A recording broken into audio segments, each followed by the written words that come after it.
Good morning, everyone, or good afternoon for those of you who might be joining us from Europe. We're just going to give it a few more seconds for everybody to stream in before we get started. So if you just bear with us.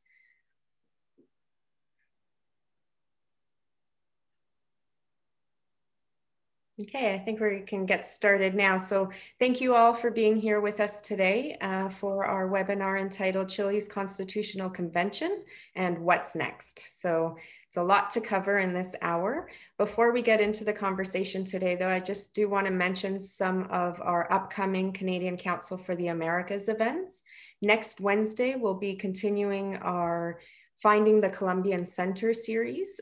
This one will be with Sergio Fajardo. So next Wednesday, May 26th. And on June 7th, we'll be hosting a post-Peruvian presidential election event on June 7th. So please keep an eye out for those. I also just want to quickly thank our sponsors for their support of this and all of our other webinars and allowing us the ability to host these events covering the region.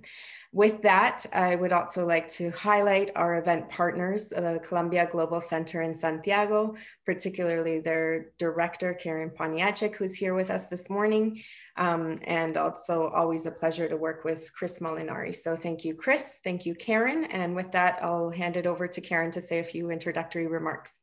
Thank you very much, Marta. We have a top of line lineup to analyze what has been a very interesting election, very surprising from many points of view, and not only on the Constitutional Assembly, but of mayors and city councilors and governors.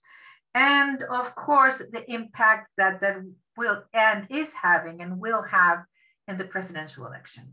It's a pleasure always to work with the Canadian Council for the Americas. This is the second webinar we do in association about Chile. We hope we will have more during the year as we approach the presidential elections. And without further ado, Marta, I'll turn it back to you. Welcome everybody. Cristina, Claudia, Pamela, thanks very much. And thanks very much a todos los amigos que están conectados from Latin America and from North America, Europe. I hear and read that there's a lot of people from all over the world. So thank you very much, Marta. You have the screen now. Thanks so much, Karen. And obviously, thanks again for the partnership. So with that, I'll just make quick introductory remarks on our speakers for today. They probably don't need them with our audience, but we'll just highlight their titles here. So Cristina Bitar is Senior Partner and President at Azerta Consultants. Pamela Figueroa is a professor at Universidad de Santiago de Chile. And Claudia Heiss is Head of Political Science Undergraduate Program at the Institute of Public Affairs at the University of Chile.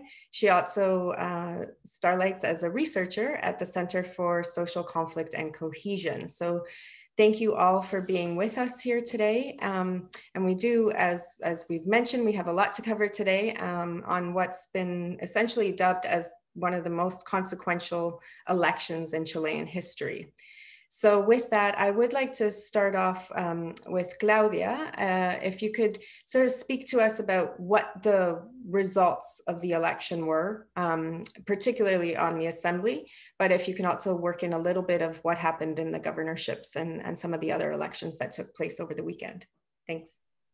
Thank you, Marta. First of all, I want to thank the Canadian Council of the Americas for this invitation and for organizing this panel, particularly Marta and Ken Frankel, and also the Columbia Global Center. And so what are the results of the election? I think one very important result is gender parity. So the gender parity rule really worked very well. We have an almost 50-50 constitutional convention, and the formula for to correct the gender disparity worked more in favor of men than of women in the end. So I think this has proved that women can be very competitive in elections, and that in reality, and there's a column by Marcela Rios written today about this from the UNDP. We've had a debate about women in politics in Chile for a very long time. And we have in this same election, we only had 16% women in, for instance, in the governor's election. So this is a proof that the gatekeepers are the political parties and not that women have no interest or are not competitive. We've had a very long history of women not having access to funding or not being chosen in places where they can be chosen. So I think that this is a very important message for the gender parity. We have the result of the election, of course, for the assembly was very surprising. The right wing did not, even though the right wing is overrepresented because they managed in a proportional system to run in one list, they still did not get the 52 seats they needed to block decisions in the convention. The rule of approval of norms in the convention is 1/3, which is 52 votes, and they only got 37 representatives. The list of the approval, the center left that comes from the former Concertación or Nueva Mayoría had 25 representatives. The new leftist movements of the Frente Amplio, the Broad Front with the Communist Party in the approval dignity list earned 28 seats. But the biggest winners here are the independents. The independents are the biggest group. They are 48 representatives.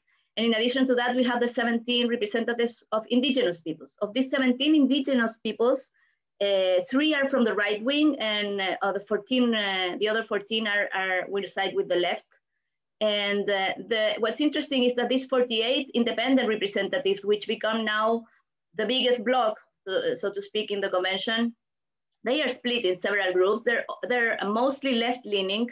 There's one important group, the biggest group within the independence is the List for the People, La Lista del Pueblo. They had very little funding. They were very little known. When they reached this very important result, which amounts to about 15% of the national vote, it's really impressive for a group that was not well known, that didn't have public life or was not very well known in the media and in the establishment. This List of the People has 24 seats. There's another group called Social Organizations, which I personally thought was going to be bigger, but they only earned 8 seats. And there are other independents from the left. So in total, this is 48. That will most, and there's another very important group of independents that come from the independientes no neutrales, not neutral independents, which are more center-left, more close to the former Nueva Mayoría or Concertación. These are professionals, well-known technocrats that run outside of political parties with a center-leftist agenda similar to the former Concertación. This group, all of these independent groups run with a very strong discourse against political parties. So I think what really unites them is not a policy, a shared policy, but mostly the critique to the elitism of political parties, of political representation, to the way politics has been run. So they benefited from all the scandals of corruption that we've had. And what's interesting in this composition of the election, I think, is, first of all, I think the center really becomes, it becomes empty. The role that the Christian democracy played really disappeared. Christian Democrats only won 1 seat and 1 independent in the Christian Democratic list. So two people for the Christian democracy, which has been really a very pivotal, crucial party in the recent political life. And also I think it's really interesting to see there is not one cohesive group. Unlike other constitutional processes that we've seen recently in the region, there's not one movement that won the majority of the seats. It's a very fragmented result with a clear left-leaning anti-neoliberal agenda, but without like specific policy or specific proposals that unite them. So I think as a result, we don't know really, there's a high level of uncertainty. So we know the general direction in which the constitution will move. And just to say a word about other elections, of course, so I think the big winner of this election are the independents, really. It's more the anti-political establishment vote. And of course, the right wing was strongly defeated. not only in the convention, but also in other elections, in the municipal and the governor's election. And I think that that is partly the result of the way the government, the right-wing government, has managed the pandemic and the lack of economic help for the people since 2020. In 2020, the help was really very little. They started opening more the wallet in 2021, but it was not enough to overcome all this time of really looking very unconcerned with the economic pressure people were living. So I'll leave it there. Thank you, Claudia. That was a great way to sort of give us a feeling and a sense of sort of the results of the election. And I just want to, if I can go over to Cristina, because I did watch the last panel that we hosted just after the plebiscite. And I just remember one of the things that you had mentioned, Cristina, is that the Constitutional Convention is a good thing, and it's a great thing for the change and everything.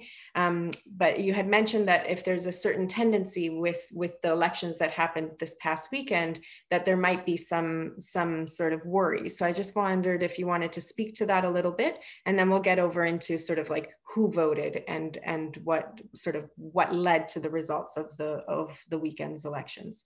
Cristina? Well, thank you very much, Marta. And thanks to the Canadian Council of the Americas and Columbia Global Center for organizing this panel again. I'm glad to be with Claudia and Pamela once again. I think, well, to your question, just remembering what I said, I think today I am more worried than I was then about the results. I think uncertainty increased with these results. As Claudia was explaining, the big winners, there's almost 70% of independents, which even within the parties, independents were chosen within the parties. We have huge amount of independents, not necessarily those that went in parties lists are going to be following what the party says. I also believe it was a huge defeat for the center-right and the government coalition, huge. Nobody ever expected they were gonna have such a low representation in the convention, but also lose a lot of majors and a lot of councilmen. They had more than 1 million votes less than the last elections. So this was really bad for the center-right. And when we discuss what's coming up for the future, it was also very bad for the center-left. As Claudia was saying, the Christian Democrat Party, which is the center party in Chile, is practically inexistent. PPD has 3 representatives, and Partido Socialista, the Socialist Party, they sort of made a better list with a lot of famous people, so they got 15 elected, but it's still very low for what they normally could have got. I would say the big winner are the independents, but also I think the big winner is the Communist Party and the Frente Amplio. I think the left is very extreme left in Chile won in this election as well. The right lost. I think there's also a big winner, which is the people, the people, citizens against elite and establishment. I think that cleavage is probably the most important here. That's why so many independents were elected.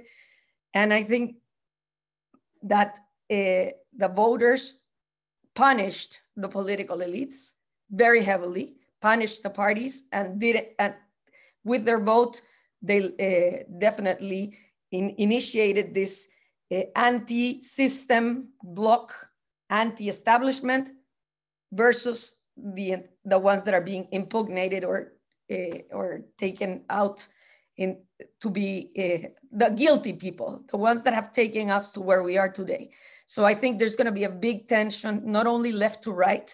Definitely, this is a more leftist convention than what anybody thought, but there's also going to be a cleavage that is very important, that is the system against the people and the elites against the people. And that's going to be there, and that tension is going to be very strong, which increases uncertainty, and probably decisions will be taken with majorities to go far more than what anybody, I think, thought this constitution was going to make. That to start. So those are my titles. This is more worrying. I think it's the good part. Let me just say something good. I think this convention represents a lot better the Chilean population. It's more representative. It represents, doesn't represent the elites in schooling, in terms of parties, which people don't feel close to the parties or the political system. There is, as Claudia was saying, gender parity. We have representation of indigenous population with 17 convention seats. I think it's a lot more representative, and I hope that makes the country not go to the streets to march, but to dialogue within the convention and use institutions as this convention to guide all our differences and probably initiate a good dialogue that represents more people than what normal Congress used to do. That's my positive side of this. Okay, thanks, Cristina.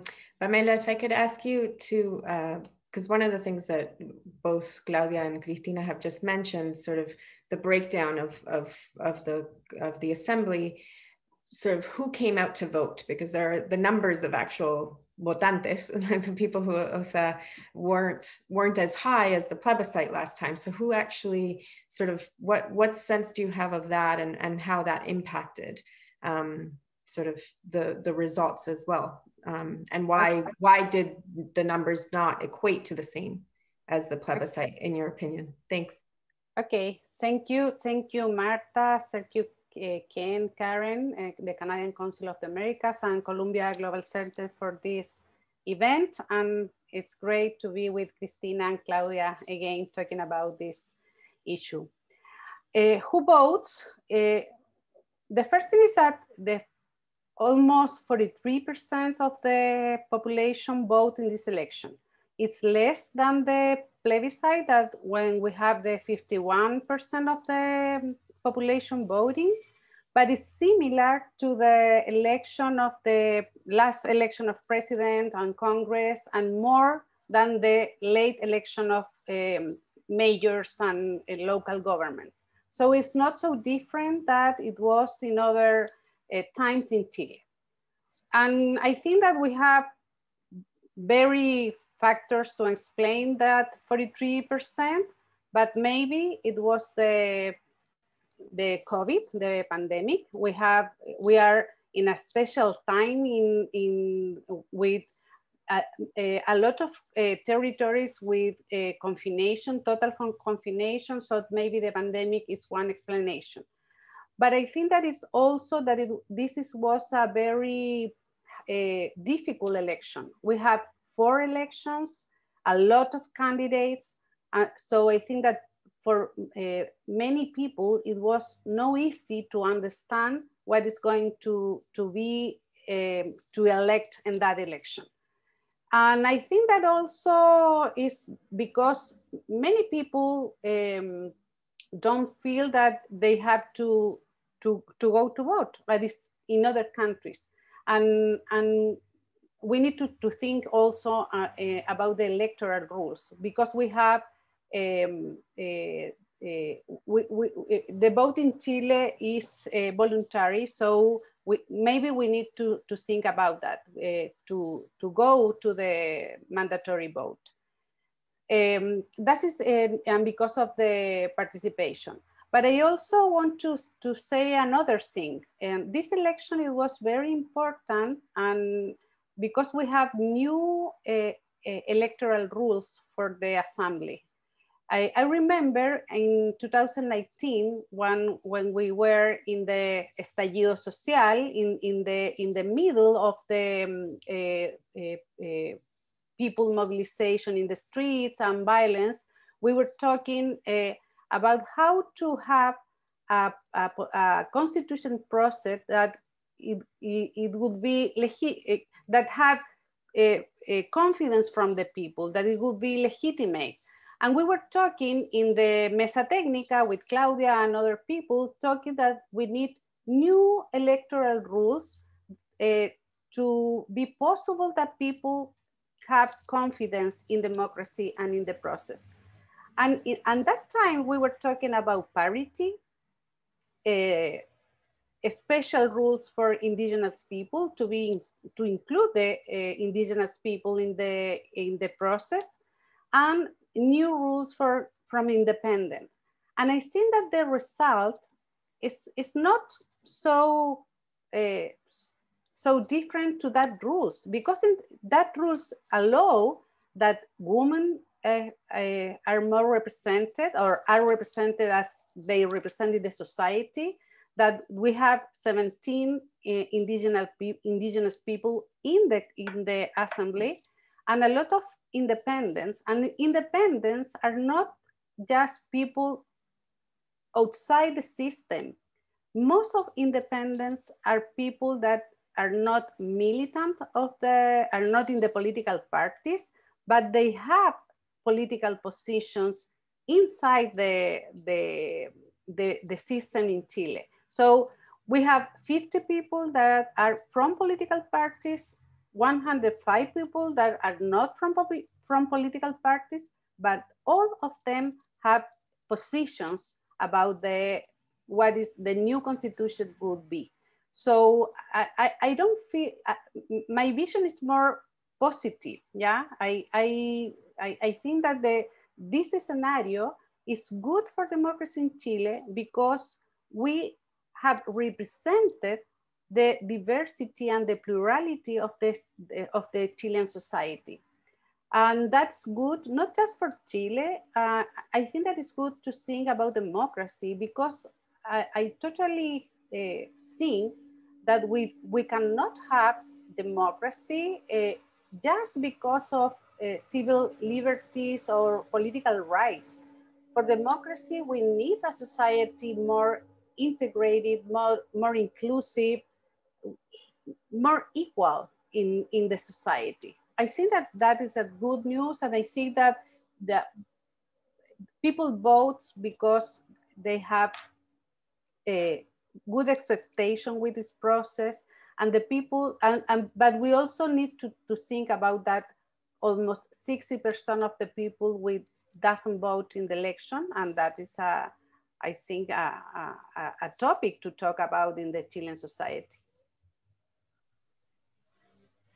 Thank you, Pamela. Cristina or Claudia, did either of you want to comment on the votes and who voted? Claudia? Yes, I think there's a puzzle regarding electoral participation, because when the numbers became known, particularly after Saturday, this is the first time we have a two-day election because of COVID, to avoid people getting together. So it was the first time we had 2 days, and in the first day, we knew that 20% had voted. I was very depressed when I heard that, because I said, if half the people voted today and half the people vote tomorrow, then we're gonna reach 40%. It was a little more than that, but not too much more. But then thinking, I mean, after the first initial shock, because I had still the feeling of the October plebiscite where 51% voted, what Pamela was saying became very, very relevant. It's very different to vote in a plebiscite than to vote in an election. If you see the compared votes everywhere, all the time, people vote more in plebiscites than in elections. Plebiscites are very extraordinary forms to ask the people to give their vote. They're binary, they're very simple. And it was also, this is something that Juan Pablo Luna wrote in an article. The vote for the approval and rejection was a destituent vote. And this was a constituent vote, thinking of the constitutional part of it. This was giving trust to somebody to represent you in a context of very, very weak legitimacy of representation. So it was much easier to go vote and say, I don't want this constitution anymore, than to go vote and say, I want Cristina to represent me in the convention, or I want this person to be. And the other elections were more traditional elections, without the special rules that Pamela was mentioning, without room for independence, for women, for indigenous people. So it was more the traditional elites. And I agree with Cristina that it was, in that sense, it was a triumph of the left, partly because of the rejection of the way the government has handled both the political crisis and the pandemic. I think what's puzzling is that when we started hearing the results of electoral participation or voter turnout, we knew that the areas where people voted more were the richer areas. So we started hearing percentages of voting, as happens always with a voluntary vote, that the rich sectors were voting 40, 45%, and the poor sectors were voting much less than in the plebiscite. So there was a much lower vote in poor areas and much higher vote in rich areas. And I thought that would benefit the right, and it didn't. So I think that's something that needs to be explained. We need to understand how the electoral behavior changed. Maybe it was different people voting in the rich areas. There were some left-wing candidates that I thought it was impossible would win in rich neighborhoods, and they did. So this was a different kind of voting, qualitatively different. I have to say also that rural areas, and this is something that Sergio Toro has written about, rural areas had very low vote in the plebiscite and also here. So there's a problem with rural areas that also we need to consider. Yeah, I don't want to extend myself in this matter because both of Claudia and Pamela have already said it. I just want to say that it will take some time to do a profound analysis and reach forceful conclusions of who really voted. There's a lot of information that's not out there, but my guess is there's a huge amount of people that supported Piñera in 2017 and the center right that rejected the government and didn't go to vote. And at the same time, young people that want change and they're anti-system and against traditional parties and elites, those came out and mobilized themselves a lot more, which explains, at least in the main municipalities, how Frente Amplio and Communist Party won, even in governors.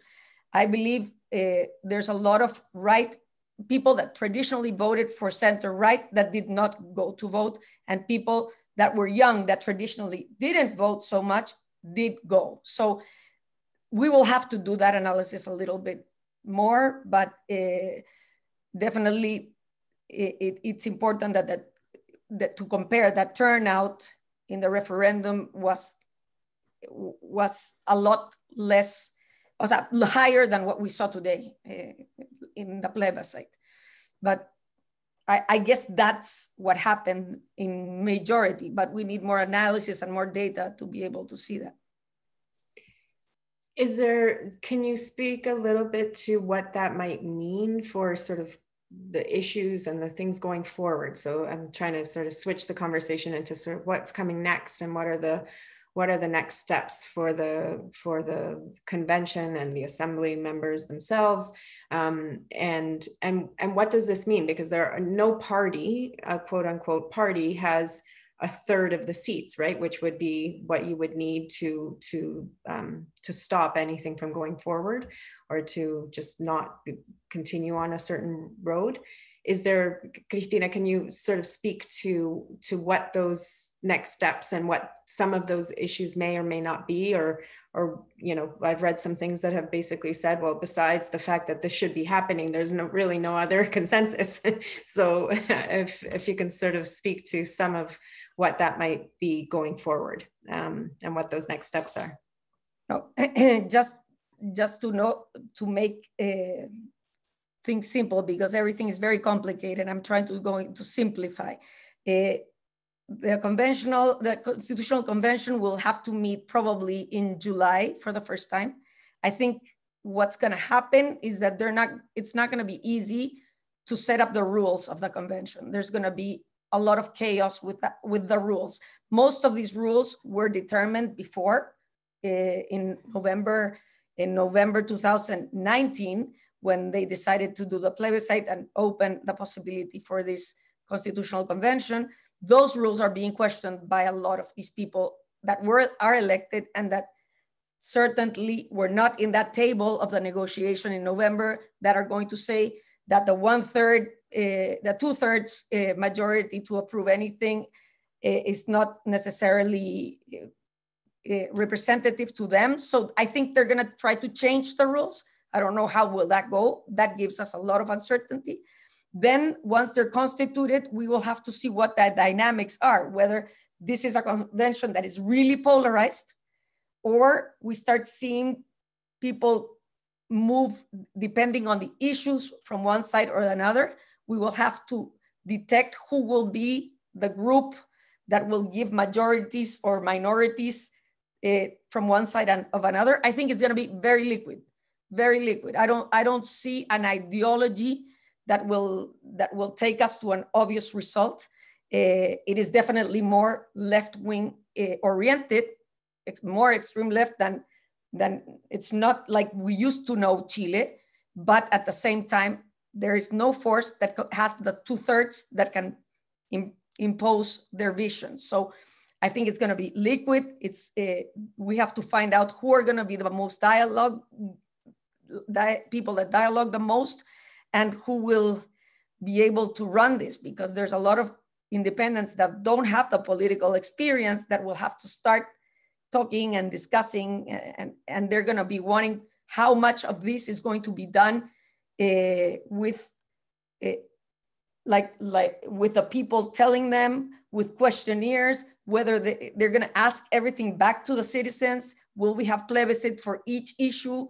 There's a lot of things that are uncertain today of what is coming, and I think this will have, and we can talk about that later, impact in the presidential and senatorial and parliamentary elections in November. Okay. Pamela, I think what Cristina, you just mentioned, sort of all of the unknowns, right? So there's so many unknowns going forward, and what the future of the convention is going to look like. Is there issues with, I mean, the one main word that keeps coming to mind, and a lot of people are writing about, is the legitimacy. So legitimacy, whether it's based on the numbers that went out to vote, or whether it's based on whatever's coming forward. Sort of, can you speak a bit to sort of legitimacy and different sectors, and what their input or sort of rechazo, I don't know how to, so whether or not there might be some of that, or potential for more social unrest based on what's going forward. Okay, sorry. I think that the Assembly in Chile, it will have legitimacy from society, because all the political and social sectors are represented in the Assembly, yeah? The right, the very conservative right, the Partido Republicano, for example, it has representation, and the center, not just the center that we were know before, as Claudia says. For example, the Christian Democracy Party has a very little representation, but there are other parties that is gonna be the center, for example, the Socialist Party, and many people from independent lists are liberal or people from center positions. And we also have the left, and people that have other agendas. For example, people that have agendas in gender issues, or in indigenous issues, or environment issues. So I think that the legitimacy is going, it's because of that. It's because of the representation.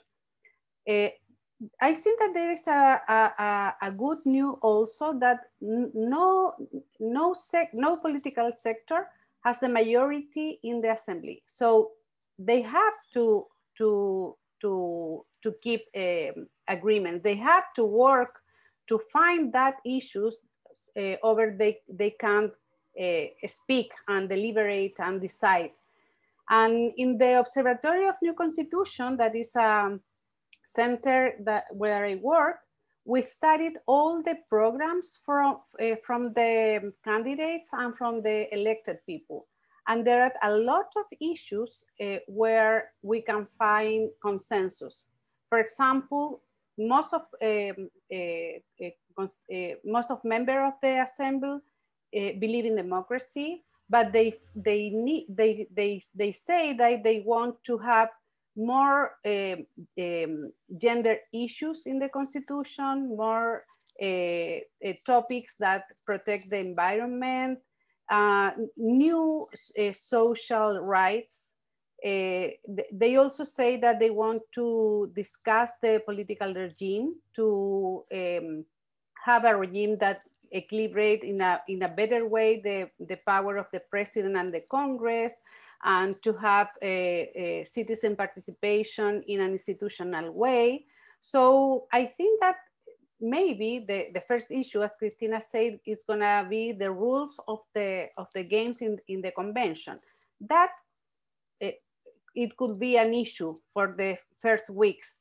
And I think that there are two principal issues to talk about: the citizen participation during the convention, and the other issue is about transparency. Yeah, because the more conservative positions are asked for have sessions, secret sessions, to talk about some issues. I don't know what kind of issues, because in a constitution you don't have secret issues, but they make the point, and most of people is asking for total transparency. Yeah, so I think that both issues gonna be hard to talk, but I think that many topics in the discussion are over the table now. We don't have a surprise. Yeah, we know what are the issues: social rights, the role of the states, political power, decentralization, gender issues, indigenous issues, and environment issues also. I agree with what Pamela is saying, and I think thinking about legitimacy, I think the composition of the convention is really what gives hope, what gives the expectation that what was perhaps unique in the Chilean process may come to a good end. This was a constitution-making process that started from below, that started in the streets with something like a popular revolt. But it was taken by the institutions, by the political system, to be channeled institutionally in a contained way through a constitutional reform.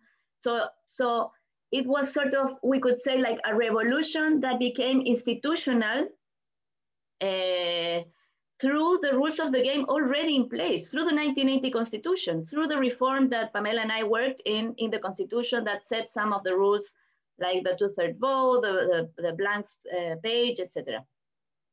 And I think what was really a threat to this process, to the good end of this process, was the possibility that the institutional side was not enough to contain the popular outburst. And I think the fact that we have so many independents, that the convention is so representative, that it's formed, as Cristina was saying, by people that are not cousins amongst them and do not come from 5 schools, as has been the case in Congress in Chile. It's so different from the way politics has worked throughout all these years, that it can achieve this legitimating goal of creating a political system for the future which has legitimacy. I think in that sense, it's positive that we have this configuration of the convention. And I think there's a good chance that it creates a political system to make the political changes in the future, not through the constitution. Unlike what has happened in other cases which are what frightens people when they say it's going to be like Venezuela. It's because the convention itself imposed their views upon the other branches of government, for instance. This convention is not allowed to interfere with the president or with Congress. It will only set the rules of the game. It will only create the constitution. And I think there's a very strong commitment of actors within the convention to do that. I don't think the convention members are thinking of, suppressing parliament or anything like that.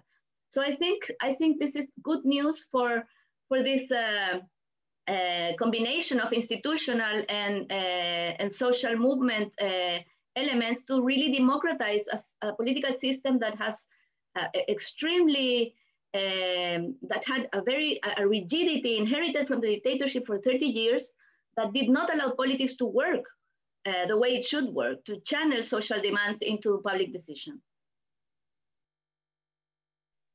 Gracias, Claudia. Thank you, Claudia. So I guess with the legitimacy question and the folks that went out to the streets in 2019, and then with the vote that actually a lot of the independents actually ran, and you've all mentioned sort of more left-leaning issues and specific issues around environment, indigenous concerns, and feminist concerns. So my question is this is sort of a really new time, right? This is the first constitutional reform, I think, in the world. Correct me if I'm wrong, I'm sure in the region at least, that has, is during a global pandemic, the likes of which we haven't seen in over 100 years. And also after sort of the global Me Too movement, and particularly in the era of sort of the ESG movements and environmental movements becoming sort of more mainstream and more popularized. My question, I guess, is related to how does that work? And if you can speak a little bit to sort of the position of this and how you see this within the context of the global positions on these issues.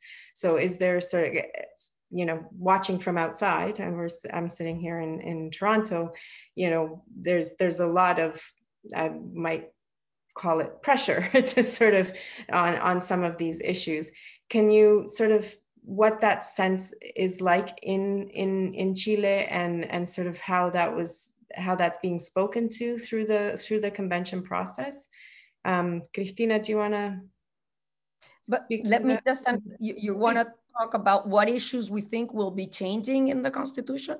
Yeah, or how they're sort of being brought up and highlighted through the constitutional process, and sort of the vote obviously highlighted that quote unquote left leaning, and these are sort of the three kind of primary issues that I think have been brought up, is the environmental, feminist, and indigenous issues.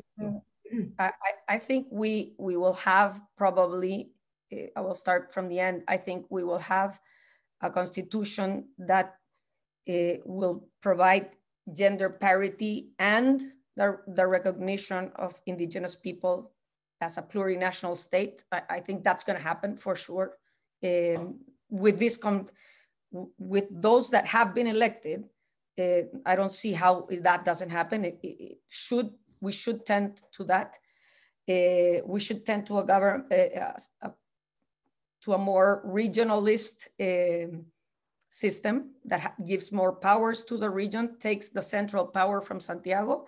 Something in that way, I think, is going to be approved as well. The details we don't know, but I totally believe in that issue.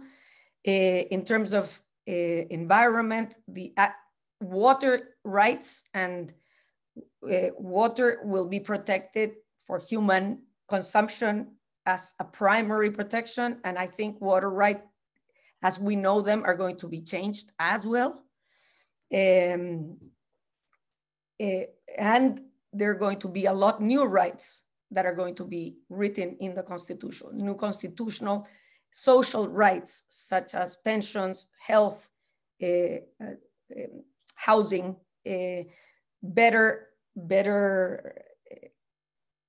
more insured for people, and maybe I think with this convention and this amount of left, I think we will probably change the presidential system as well, and probably to something more semi-presidential, and there's a lot of debate, and we will see how that goes. But many of these people have been talking of a unicameral, instead of having deputies and Senate, just have one unicameral Congress. That I think they can also get. what I think can be saved from what we have today, if you want to say it that way, is the central bank's independence, probably with some changes, but I think there can be a majority in that. I think private property that is not in minerals or in certain sectors, but private property in general as well. Entrepreneurship I think is going free entrepreneurship, and that should not be touched as well. I don't think most of these people want to eliminate that, but I think there will be huge structural changes in the constitution that will change what Chile will look like in 10, 20 more years. I think for mining and other minerals, there's going to be some changes as well. I don't know how they will look like. Maybe Claudia and Pamela can give us a little bit of more detail on what they're thinking, on what they think that will happen in detail. But I see many changes coming with this configuration of the Constitutional Convention. Pamela, can I invite you to, oh, please go ahead, Cristina. No, what I just want to say, many of these changes are good for Chile. I don't want to, not all, I don't want to feel like you get the impression that I think it's going to be bad. I think there's many good changes that are coming, but there's at least the private property, entrepreneurship, central bank issues. I think there's space to protect them. That's where I worry the most. Pamela, did you want to comment on that? I saw you nodding your head. I agree with Cristina, and as Claudia says, that the topics of the debate are clear. Yeah, the details it's gonna be the different positions about how to, for example, define the role of the state. I think that it's clear that we are going to a state more social, democratic and social state, not a subsidiary state anymore, but it's not working for the society and even for the economy in Chile. In the pandemic, we understand clearly that the subsidiary state is not enough to give the population the protection that they need in a crisis as we are living now. I think that is a consensus. So, but how it's gonna be the details of that new state, social and democratic, it's gonna be in discussion. Also of the social rights. I think that there are gonna be new rights as social security, labor rights. I see that the jobs, the labor issues is very important now in the Chilean economy, because also because of the pandemic, people feel very insecurity in the labor market. And I think that is gonna be an issue. And also rights as education or health is gonna be discussed, because the focus of that rights now are in the liberties of education and in the liberty of health, but most of people asking for that gonna be granted rights in the Constitution. And then the decentralization, we started with decentralization. The last weekend, we elected for the first time the governance in Chile, but we also, there are some new issues about decentralization in the Constitution, and the presidentialism in Chile, I think that is very questioned.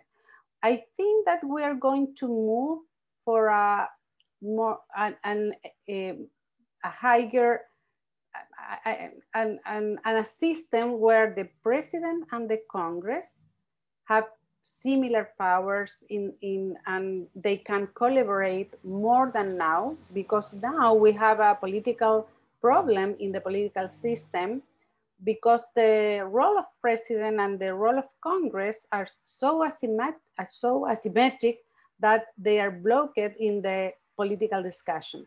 So I think that we are going to move to a new equilibrium between the executive power and the Congress. And also we are going to have mechanism of participatory democracy in the new political cycle. And I think that that's good. And because of the fragmentation on the diversity of the assembly, we are going to have, you know, different perspective, and the role of the assembly is going to be to discuss and reach agreements about that issues. Thanks, Pamela.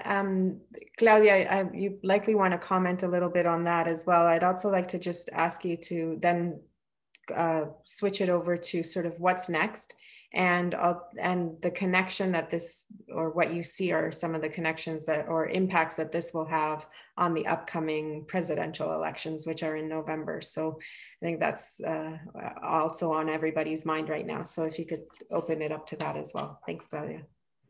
Thank you. I think that people's perceptions don't change overnight. So I don't think this election should be read as this country that was so happy with consumption and going to the malls and with the economic growth, all of a sudden turned communist and want to make everything belong to the state and want to end private property. I think that's a very simplistic and probably bad intentioned. I know that's not the correct expression.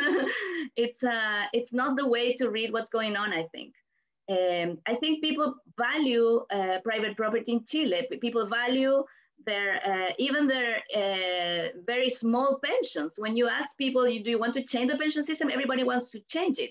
When you ask people, do you want pensions to be, I mean, the private capitalization accounts to end and go to a public funding, people don't want that, because they want what the little they have, they want to keep it. So it's not so simple, I think. I think it's clear that we're moving towards a more social-oriented policy, but I don't think this, as Cristina was saying, this means that people don't value private property. Even those who are now in Congress, I don't think that's really the agenda. The agenda is more to allow the political process to do things that this system has not allowed to do. So in this constitution, any kind of redistributive policy you want to implement is unconstitutional. So you cannot do, for instance, when President Lagos tried to implement a universal healthcare program that had some redistributive element with between the private health insurance and the public health coverage for NASA and ISAPRES, he couldn't do it because it was unconstitutional. So I think I think there is going to be, as Cristina was saying, change in the regulation of water, a change in the regulation. Probably there's going to be in the future a change in the tax structure, right? Because if you want to fund a more social-oriented and a more welfare-oriented state, you need to tax the mining companies. And I think, but that's not going to be done in the Constitution. I think the Constitution will allow to do those kind of things through the political process in the future. And this, as you were asking about the effects of the other elections, I think it's true that the triumph of, for instance, Revolución Democrática in very important municipalities like Valdivia, Ñuñoa, Viña del Mar, the communists winning Santiago is very impressive. No, the Communist Party, a young woman communist, will be the mayor of Santiago, which is the biggest municipality. It's never happened in Chilean history. And it's true that municipal power today is more connected to presidential figures than in the past. In Chile, in traditional politics, if you wanted to be president, you had to be senator. So to be a senator was very prestigious. It showed you had like a state sense. Now the parliamentary politics is so devalued in the eyes of the public that municipal power, local power is much more valued, I think, by the people. So the fact that these left-wing parties reach these municipalities, think about the presidential candidates of the right. We had Evelyn Matei and Joaquin Lavín, who both became well-known for being mayors. In the left, Daniel Jade, which is also a presidential contender, became well known as mayor of Recoleta. So it's the doers that become now presidential figures. And so I think this will strengthen the left in the capacity to have figures that are better known, that have more potential to challenge important elections in the future. There are not so many figures like that in the left, I think, today.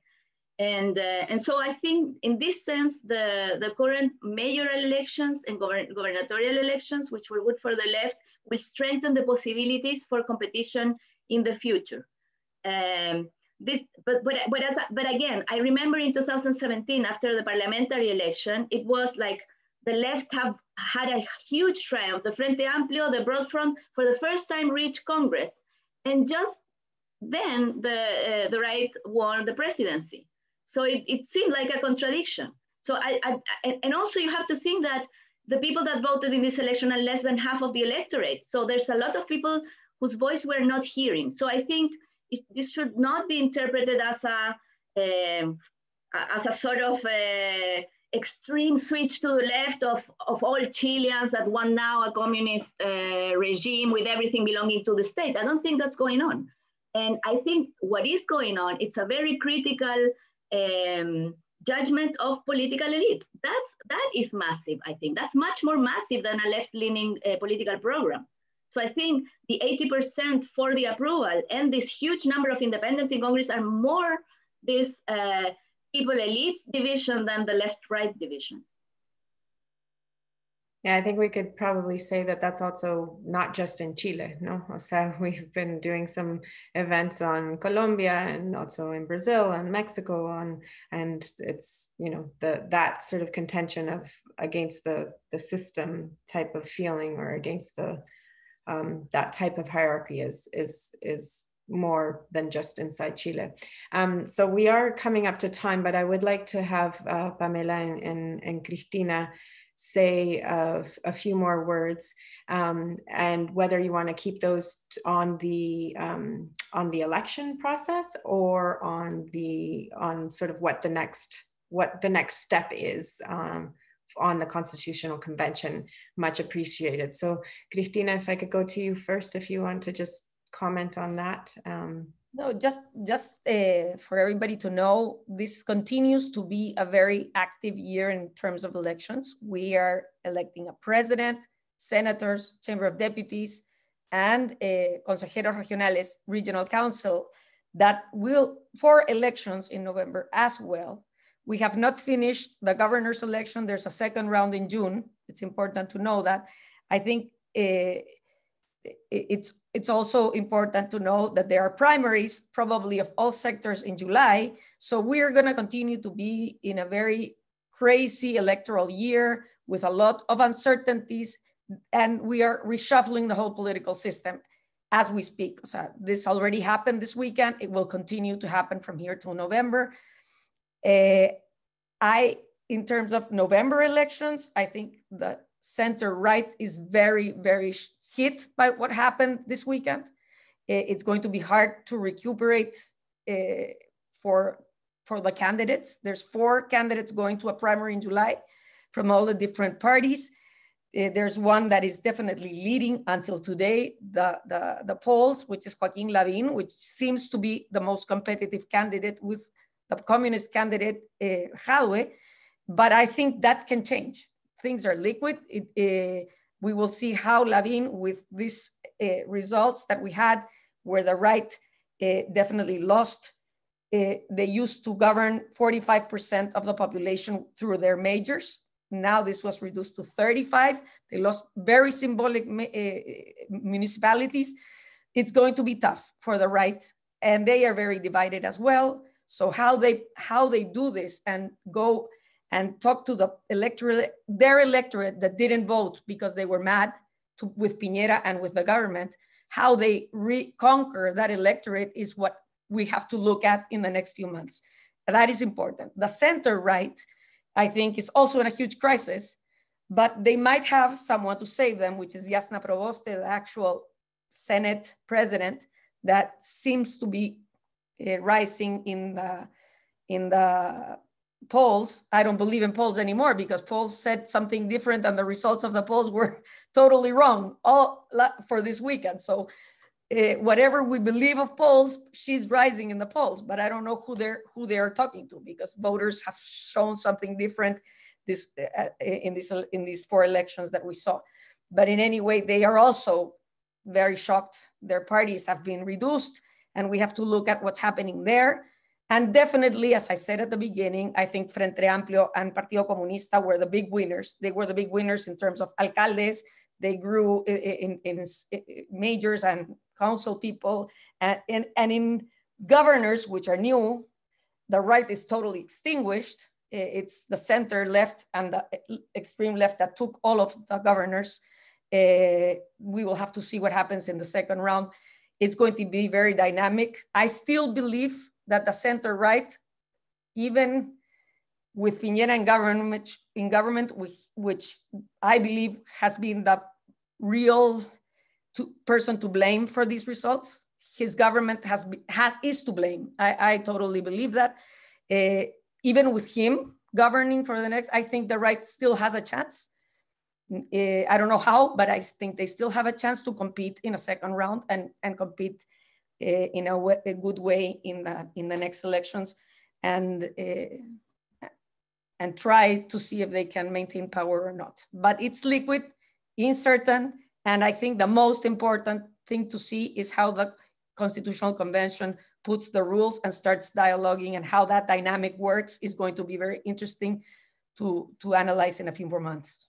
That's what I would like to say. Pamela.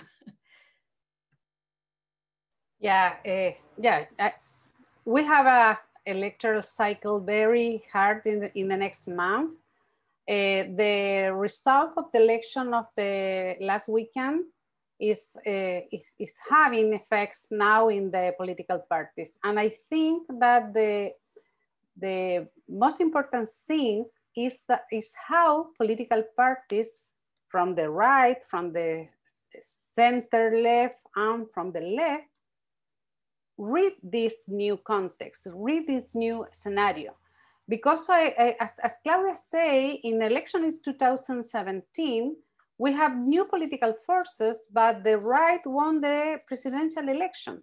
So because we were talking before, the electorate is moving, but it's not moving just of a political position, but the moving is who votes in each elections. Yeah, I think that the people who vote in the last election in 15 and 16 of May is different from the people that vote to the plebiscite, and maybe it's different from the people who vote in the presidential or on the Congress election.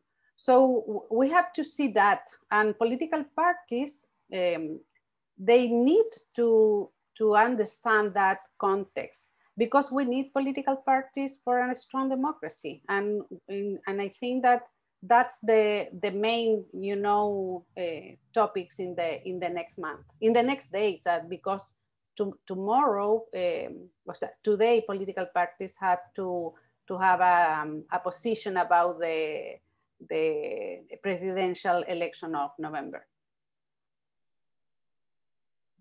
Thanks, Erin. Claudia, did you want to say a quick word on that, or I saw you nodding? No?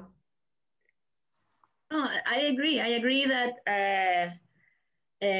we shouldn't rush conclusions. We don't know enough about who voted.